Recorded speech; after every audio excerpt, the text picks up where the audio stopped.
तुम्हारी सबसे बड़ी शक्ति तुम्हारा मन है, इसे जहाँ लगाओगे वहीं सफलता पाओगे। तो प्यारे बच्चों, इसी विचार के साथ चलिए आज का हम अपना टॉपिक स्टार्ट करते हैं। Welcome to dominant classes. Dominant classes में आप सभी का स्वागत है। टुडेज टॉपिक, आज का जो हमारा टॉपिक है, use of has, have, had है। ठीक है, तो चलिए बिना समय गंवाए हुए हम अपने टॉपिक को आगे बढ़ाते हैं और समझते हैं। देखिए यहाँ पे लिखा हुआ है हैव का अर्थ, यानी कि हैव फॉर्म का अर्थ। तो हैव फॉर्म में हैज़, हैव, हैड तीनों आता है। तो इसको चलिए समझ लेते हैं अच्छे से। देखिए यहाँ पे लिखा हुआ है हैव का अर्थ। ठीक है, हैव का अर्थ जो होता है रखना या पास होना होता है। क्या होता है? रखना या पास होना होता है। जब क्रिया का अर्थ किसी वस्तु को अधिकार में रखना हो तो, जब क्रिया का अर्थ किसी वस्तु को अधिकार में रखना हो तो इस अर्थ में यह मुख्य क्रिया होती है। यानी इस अर्थ में यह किसका काम करता है? मुख्य क्रिया का काम करता है। ठीक इसी प्रकार से इस तरह हैज़ और हैव द्वारा सिंपल प्रेजेंट, यानी हैज़ और हैव द्वारा सिंपल प्रेजेंट बनाया जाता है तथा हैड से सिंपल पास्ट बनता है, तथा हैड लगा करके सिंपल पास्ट बनता है। तो आई थिंक आपको ये समझ में आ गया होगा। आप इसका चाहें तो स्क्रीनशॉट भी ले सकते हैं और या फिर इसे राइट डाउन भी कर सकते हैं, लिख भी सकते हैं। ठीक है, तो चलिए बिना समय को गवाए हुए हम अपने टॉपिक को और आगे बढ़ाते हैं। देखिए बच्चों, ही, सी, इट तथा सिंगुलर सब्जेक्ट के साथ प्रेजेंट में हैज़ लिखते हैं। सॉरी, आई, वी, यू, दे तथा प्लूरल सब्जेक्ट के साथ प्रेजेंट में हैव लिखते हैं। पास्ट को बताने के लिए सभी सब्जेक्ट के साथ हैड लिखते हैं। आई थिंक आपको ये समझ में आ गया होगा। आप इसका चाहें तो स्क्रीनशॉट भी ले लीजिए ताकि हम अपने टॉपिक को और आगे बढ़ा सकें। तो प्यारे बच्चों, बिना समय गंवाए अब चलिए हम लोग अपने स्ट्रक्चर को देख लेते हैं। स्ट्रक्चर में देखिए यहाँ पे लिखा हुआ है अफर्मेटिव, निगेटिव, इंट्रोगेटिव और इंट्रोगेटिव निगेटिव। ठीक है, तो इस सेंटेंस के स्ट्रक्चर को हम लोग क्या करेंगे, देखेंगे कि ये सेंटेंस हम कैसे बनाते हैं। तो सबसे पहले हम क्या करेंगे, अफर्मेटिव में सब्जेक्ट का यूज़ कर देंगे और उसके बाद हैज़, हैव, हैड में से किसी एक का यूज़ करेंगे। हैज़ और हैव ये प्रेजेंट को दर्शाता है और हैड पास्ट को दर्शाता है। तो जैसा सेंटेंस रहेगा उसी अकॉर्डिंग हम हैज़ और हैड में से किसी एक का यूज़ करेंगे। उसके बाद से नाउन या फिर अदर वर्ड का यूज़ हम करके, ठीक है, फुल स्टॉप लास्ट में लगा देंगे। हमारा अफर्मेटिव सेंटेंस बन के तैयार हो जाएगा।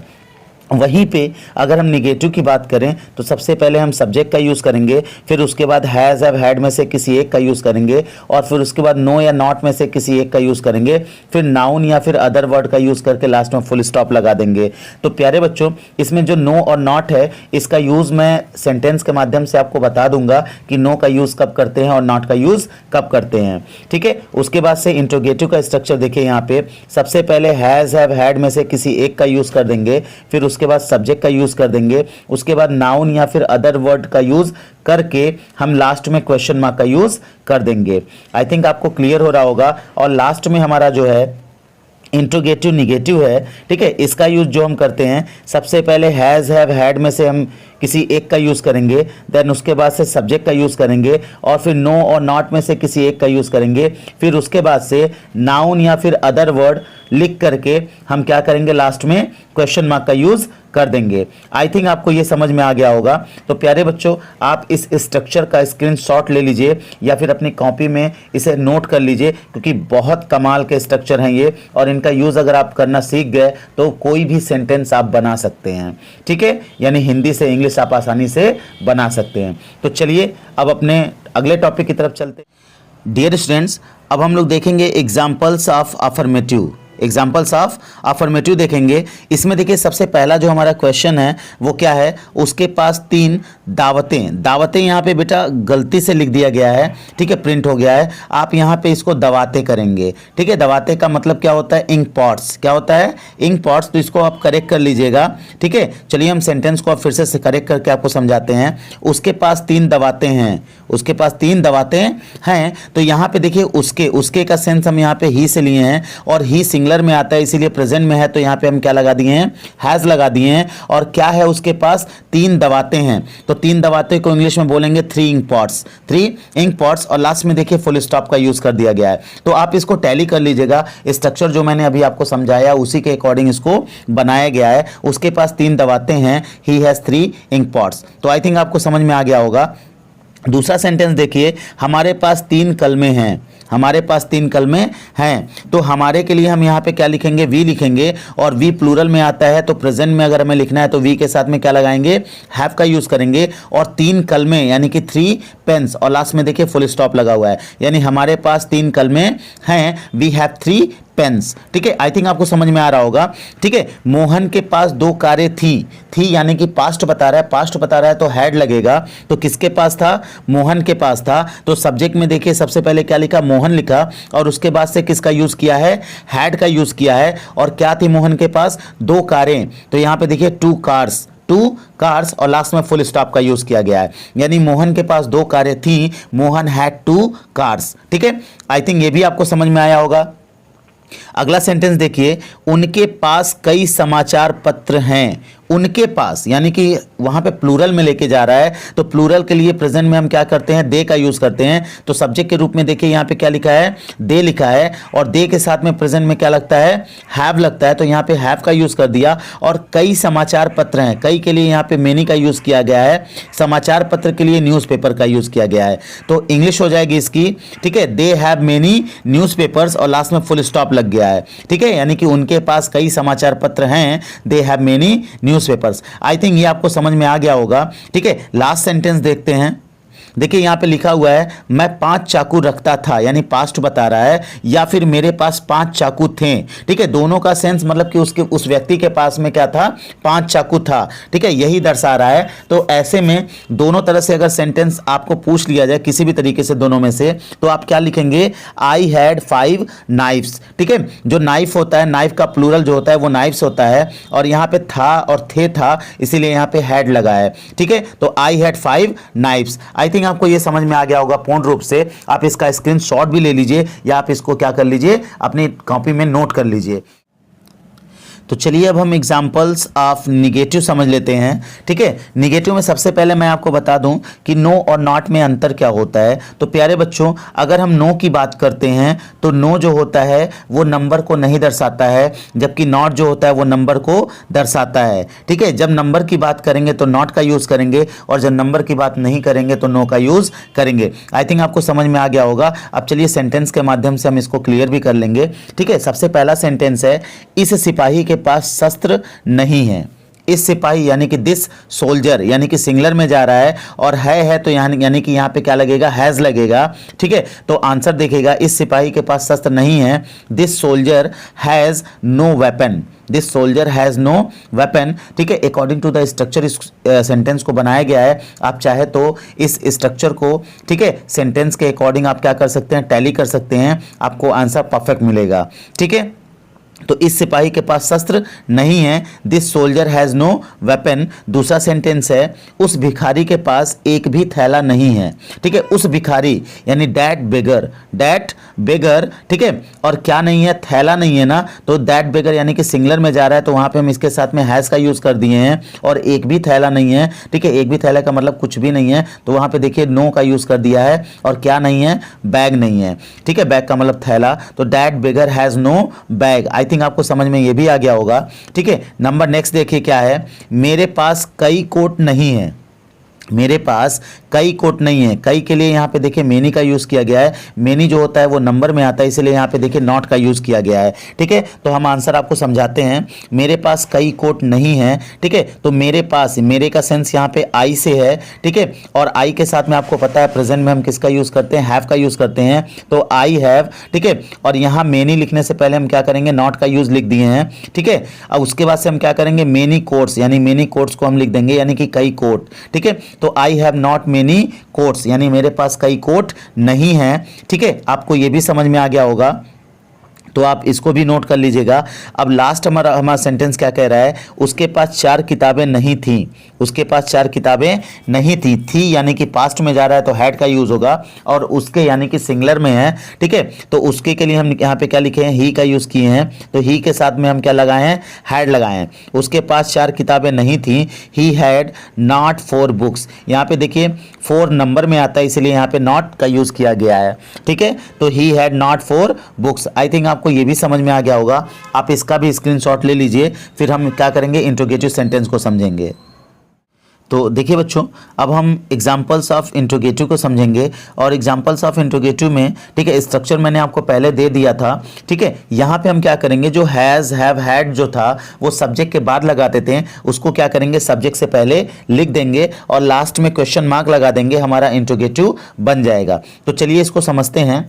जैसे एग्जाम्पल के रूप में, क्या तुम्हारी बहन के पास बहुत सी पुस्तकें हैं, है लगा हुआ है, इसका मतलब प्रेजेंट में है। ठीक है, और तुम्हारी बहन यानी कि सिंगुलर में जा रहा है, तो क्या करेंगे, सबसे पहले हम अकॉर्डिंग टू द सब्जेक्ट, ठीक है, वर्ब का यूज करेंगे। वर्ब क्या है, इसमें लगेगा, सिंगुलर में लगेगा और प्रेजेंट में लगेगा, तो सिंगुलर प्रेजेंट का क्या होता है, हैज होता है। ठीक है, तो क्या तुम्हारी बहन के पास बहुत सी पुस्तकें हैं, has your sister many books, has your sister many books. I think आपको समझ में आ गया होगा। ठीक है, दूसरा देखिए, क्या राम के पास बांसुरी थी, क्या राम के पास बांसुरी थी, तो थी लगा है यानी कि हैड लगेगा। तो सबसे पहले देखिए यहाँ पे हमने किसका यूज किया, हैड का। फिर उसके बाद सब्जेक्ट क्या है, राम है, और राम के पास क्या था, बांसुरी। ठीक है, यानी कि अ फ्लूट, अ फ्लूट का मतलब यहाँ पे क्या है, बांसुरी से है, और लास्ट में क्वेश्चन मार्क लगा दिया गया है। हैड राम अ फ्लूट, क्या राम के पास बांसुरी थी। आई थिंक ये भी आपको समझ में आ गया होगा।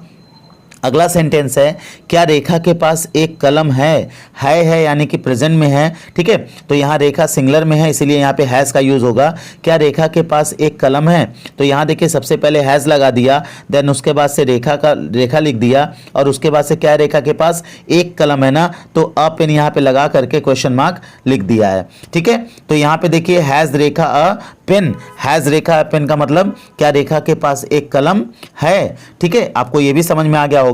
लास्ट क्वेश्चन देखिए इसमें क्या है, ठीक है, इंट्रोगेटिव में, क्या न्यूटन के पास एक कुत्ता था, क्या न्यूटन के पास एक कुत्ता था यानी कि पास्ट में है, तो हैड का यूज हम करेंगे, और न्यूटन सिंगुलर में है। ठीक है, तो यहाँ पे देखिए सबसे पहले हम क्या लिखेंगे, हैड को लिखेंगे, उसके बाद से सब्जेक्ट यानी न्यूटन को लिखेंगे, और न्यूटन के पास क्या था, एक कुत्ता यानी कि अ डॉग, और लास्ट में देखिए क्वेश्चन मार्क का यूज किया गया है। क्या न्यूटन के पास एक कुत्ता था, हैड न्यूटन अ डॉग। तो आई थिंक आपको ये पूरा स्ट्रक्चर समझ में आ गया होगा, पूरा सेंटेंस समझ में आ गया होगा। ठीक है, आप इसका स्क्रीनशॉट ले लीजिए या फिर अपनी कॉपी में क्या कर लीजिए, इसको नोट कर लीजिए। ठीक है, देन उसके बाद से हम लोग इंट्रोगेटिव निगेटिव देखेंगे।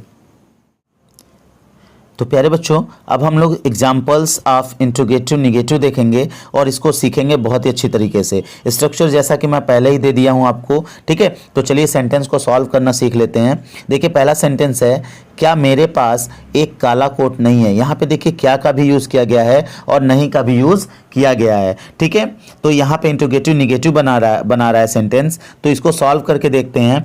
क्या मेरे पास एक काला कोट नहीं है, तो मेरे के लिए आई का यूज़ करेंगे, आई के साथ में प्रेजेंट में हैव का यूज़ करते हैं, तो उसी हैव को हम पहले लिख दिए हैं। ठीक है, तो यहाँ पे देखिए have I not a black coat, have I not a black coat. I think आपको ये समझ में आ गया होगा। आप स्ट्रक्चर से इसको टैली भी कर लीजिएगा, आपको आंसर परफेक्ट मिलेगा।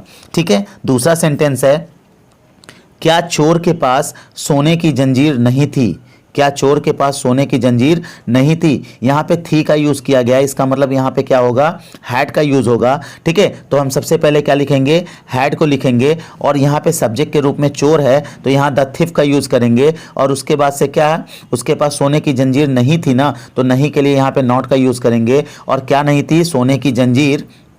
A gold chain. A gold chain का मतलब होता है सोने की जंजीर, और लास्ट में देखिए क्वेश्चन मार्क का यूज किया गया है। तो क्या चोर के पास सोने की जंजीर नहीं थी? Had the thief not a gold chain. ठीक है, आई थिंक आपको ये भी समझ में आ गया होगा।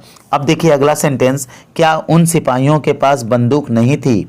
ठीक है, क्या उन सिपाहियों के पास बंदूक नहीं थी? तो उन सिपाहियों यानी कि प्लूरल में जा रहा है, तो हम सबसे पहले क्या करेंगे, थी है तो हैड का यूज सबसे पहले कर देंगे, और उसके बाद उन सिपाहियों यानी सब्जेक्ट के रूप में है तो उनके लिए हम किसका यूज करेंगे, दोज, और सिपाहियों के लिए सोल्जर्स का। ठीक है, हैड दोज सोल्जर्स। ठीक है, बंदूक नहीं थी ना तो नो गन। ठीक है, और लास्ट में क्वेश्चन मार्क का यूज कर देंगे। हैड दो सोल्जर्स नो गन, क्या उन सिपाहियों के पास बंदूक नहीं थी? ठीक है, क्लियर हो गया। लास्ट सेंटेंस देखिए इंट्रोगेटिव निगेटिव का, क्या उन शिकारियों के पास खाना नहीं है? तो है का यूज है यानी कि प्रेजेंट की बात कर रहा है। ठीक है, और उन शिकारियों के पास ना, तो उन शिकारियों यानी कि प्लूरल में जा रहा है, तो यहाँ पे हम हैव का यूज करेंगे। ठीक है, क्या उन शिकारियों के पास खाना नहीं है? Have those hunters no food. Have those hunters no food. I think आपको ये भी समझ में आ गया होगा। आप इसका भी स्क्रीनशॉट ले लीजिए या फिर अपनी कॉपी में इसको राइट कर लीजिए। तो प्यारे बच्चों, अब हम लोग जो देखेंगे पढ़ेंगे और समझेंगे, ठीक है, वो है एग्जाम्पल्स ऑफ WH टाइप। क्या है? Examples of WH type. तो चलिए इसमें हम लोग देख लेते हैं, ठीक है, कि हम कैसे इसका यूज़ करते हैं। सबसे पहले हम WH वर्ड को लिख देते हैं और उसके बाद से क्या करते हैं कि इंट्रोगेटिव वाला जो रूल होता है उसी को हम फॉलो कर देते हैं, हमारा सेंटेंस बन के तैयार हो जाता है। तो चलिए इसको सॉल्व करके भी देखते हैं। जैसे तुम्हारे पास 7 पुस्तकें क्यों हैं? तुम्हारे पास 7 पुस्तकें क्यों हैं? तो यहाँ देखिए क्यों बीच में आ गया, तो सबसे पहले इसकी इंग्लिश लिख देंगे वाई। वाई का मतलब क्या होता है? क्यों होता है। और इंट्रोगेटिव वाला रूल जो होता है, सबसे पहले हैज़ और हैड में से किसी एक का यूज़ करते हैं, फिर सब्जेक्ट का यूज़ करते हैं और उसके बाद से नाउन या अदर वर्ड का यूज़ करके क्वेश्चन मार्क का यूज़ कर देते हैं। तो इसी स्ट्रक्चर को हम यहाँ पे फॉलो करेंगे। ठीक है, सेंटेंस देखते हैं, तुम्हारे पास 7 पुस्तकें क्यों हैं? ठीक है, तो सबसे पहले क्या लिखें? क्यों की इंग्लिश वाई लिखे हैं। अब यू के अकॉर्डिंग हैव लगता है तो हैव को उसके बाद से लिखे हैं, उसके बाद से सब्जेक्ट के रूप में तुम्हारे के लिए यू लिखे हैं, और उसके बाद तुम्हारे पास क्या है? 7 किताबें हैं ना, यानी पुस्तकें हैं, तो 7 बुक्स यहाँ पे लिख दिए हैं और लास्ट में क्वेश्चन मार्क का यूज कर दिए हैं। तो आंसर हमारा बन के क्या हो गया है? तैयार हो गया है। तो चलिए एक बार और समझ लेते हैं इसको अच्छे से। तुम्हारे पास 7 पुस्तकें क्यों हैं? Why have you 7 books? Why have you 7 books? आपको आई थिंक समझ में आ गया होगा ये सेंटेंस। ठीक है, उसी तरह से तुम्हारे पास जेब में क्या था? तुम्हारे पास जेब में क्या था? था है इसका मतलब हैड लगेगा, और क्या बीच में है तो इसका मतलब व्हाट का यूज होगा यहाँ पे। ठीक है, तो देखिए आंसर में क्या लिखा है, what had you in your pocket. What had you in your pocket. ठीक है, आई थिंक आपको ये भी समझ में आ गया होगा। अगला सेंटेंस है, रामू के पास एक नौकर क्यों है? तो क्यों बीच में है तो सबसे पहले उसकी इंग्लिश लिखेंगे, और है तो है के अकॉर्डिंग प्रेजेंट का वर्ब यूज करेंगे। ठीक है, तो रामू के पास एक नौकर क्यों है? तो वाई हैज रामू, ठीक है, a servant. Why has Ramu a servant. I think आपको ये समझ में आ गया होगा। आप इसका भी स्क्रीनशॉट ले लीजिए या फिर अपनी कॉपी में इसे नोट कर लीजिए। डियर स्टूडेंट्स, अब जो हम लोग समझेंगे examples of WH type. WH type इसके पहले भी मैंने आपको बताया है, लेकिन ये WH टाइप थोड़ा सा अलग तरीके का है। ठीक है, आप इसमें समझिएगा अच्छे से। जब कभी किसी वाक्य में कितना, कितनी, कितने, किसका, किसकी, ठीक है, यानी कि जब कभी किसी वाक्य में कितना, कितनी, कितने, किसका और किसकी हो तो अनुवाद करते समय इनके साथ इनसे संबंधित नाउन को भी लिखते हैं। तो आई थिंक आपको समझ में आ गया होगा। अब चलिए एग्जाम्पल के माध्यम से भी इसको समझ लेते हैं। देखिए यहां पे दिया हुआ है, उस दर्जी के पास कितने कपड़े हैं। कितने बीच में आ गया, ठीक है, तो यानी कि जब इस तरह के वर्ड्स आते हैं तो सबसे पहले हम इनकी इंग्लिश को लिखते हैं और फिर उसके साथ ही साथ में इसके नाउन को भी लिख देते हैं। तो चलिए आंसर देखते हैं। ठीक है, उस दर्जी के पास कितने कपड़े हैं? तो कितने कपड़े यानी कि उसको हम काउंट कर सकते हैं, जिस चीज़ को हम काउंट कर सकते हैं उसके लिए हाउ मेनी का यूज़ करते हैं। तो यहाँ पे देखिए सबसे पहले हमने क्या लिखा है, हाउ मेनी लिखा है, और इसके साथ में कितने कपड़े, तो कपड़े की इंग्लिश क्या होती है, क्लॉथेज, इसका नाउन इसके साथ में लिख दिया गया है। और है ना प्रेजेंट में है, ठीक है। तो उस दर्जी के पास, यानी कि उस दर्जी के पास, तो कोई एक दर्जी है तो वो सिंगुलर में जा रहा है, इसीलिए क्या करेंगे, सबसे पहले हैज लगा देंगे। और उस दर्जी, तो उस दर्जी को हम क्या करेंगे, डैट टेलर, डैट टेलर, और लास्ट में क्वेश्चन मार्क का यूज कर देंगे, ठीक है। तो आई थिंक आपको समझ में आ गया होगा, ठीक है। फिर से मैं समझा दे रहा हूं, उस दर्जी के पास कितने कपड़े हैं, how many clothes has that tailor, how many clothes has that tailor. I think आपको ये समझ में आ गया होगा।